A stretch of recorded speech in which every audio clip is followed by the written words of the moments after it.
The number one electrolyte people with sleep apnea need to know about, and no, it's not magnesium, because when this electrolyte is low, it can cause a ton of problems. One, it makes sleep apnea worse. Two, it can throw your blood pressure off. Three, it can cause arrhythmias and heart issues.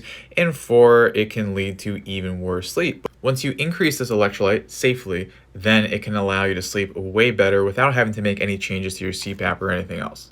Here's a study, and they looked at potassium, and that's the electrolyte. What they found here, and this is kind of a fancy study, they look at the mRNA expression of potassium channels, but all that means, bottom line, is when potassium is low, the severity of sleep apnea will go higher and higher, and the less potassium you have, the lower your oxygen levels. That's what hypoxemia means.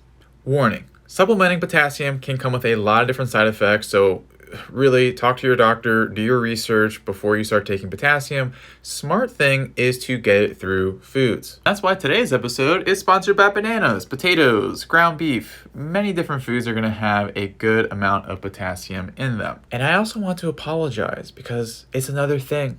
Piling on yet another tip for you. I know there was like a bajillion tips on any of these pages here, and sometimes people share their dismay over that. And here's the thing. One tip may knock it out of the park for you. Another tip may be a total fart. It's all about what is finding what works for you. Because when you don't have that, it is being confused by a bunch of videos.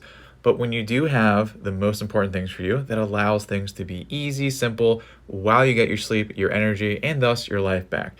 If you want a easier path for that, go to apneareset.com/thrive. Go there and you can have just that.